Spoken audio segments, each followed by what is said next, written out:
Let's see the question. Which of the following hormone level will cause release of ovum from Graafian follicle? कौन सा hormone है जो graphene follicle से ovulation कराएगा, ovum को release कराएगा?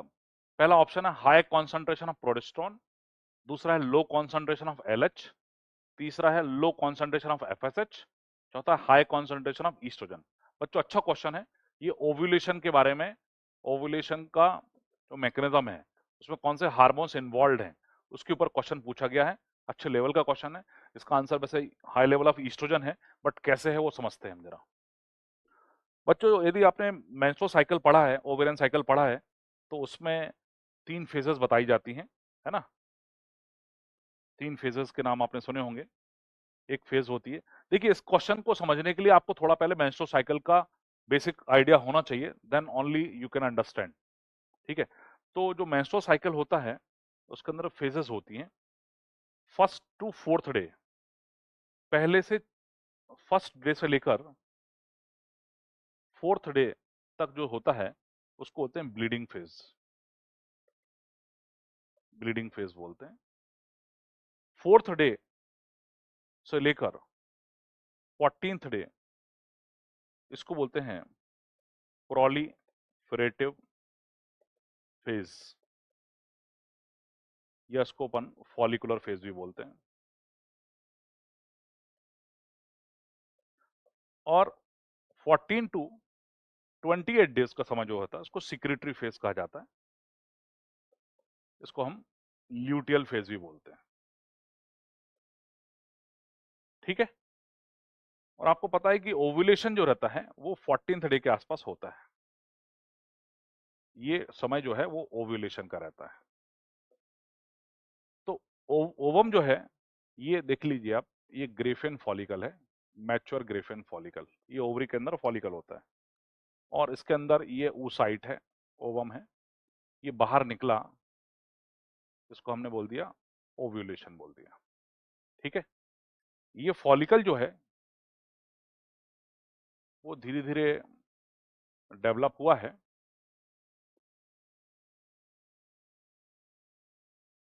ओवरी के अंदर ये फॉलिकल। तो इनिशियली तो फॉलिकल बनता है तो उसको हम बोलते हैं फॉलिकुलोजेनेसिस, फॉलिकुलोजेनेसिस।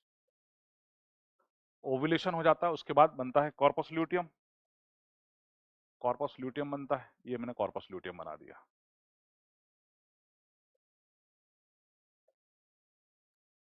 देखिए अब मैं हार्मोन्स पर आ रहा हूं।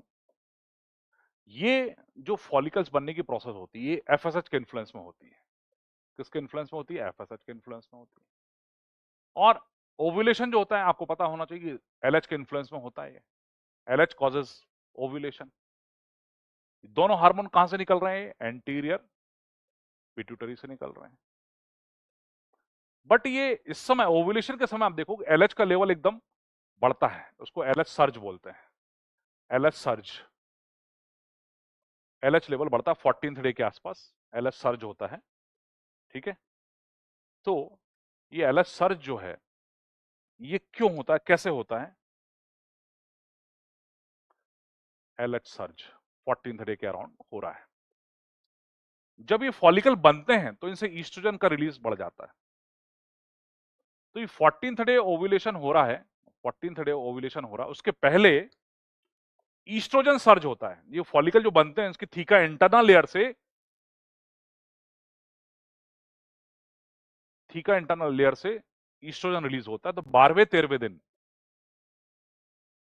पहले होता है ईस्ट्रोजन सर्ज, उसका 14th डे के आसपास एलएच सर्ज होता है। बात समझ में आ रही है आपको?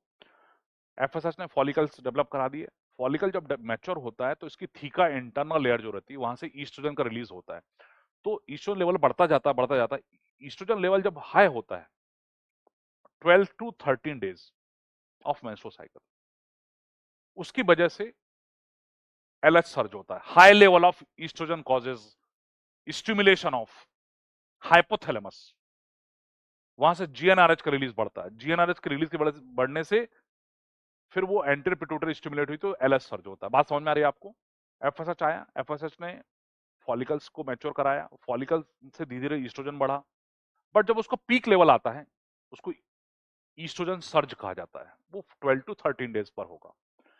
ईस्ट्रोजन सर्ज होने पर high level of oestrogen stimulates maternal hypothalamus, या जो लेडी है उसका हाइपोथैलेमस स्टिमुलेट होगा, वहां से जीएनआरएच का रिलीज बढ़ जाता है, वो जीएनआरएच पिट्यूटरी पर आएगा, एंट्री पिट्यूटरी पर, और वहां से फिर एलएच का लेवल बढ़ता है, थोड़ा एफएसएच भी बढ़ता है बट एलएच का लेवल बढ़ता है, दैट कॉजेज ओव्यूलेशन।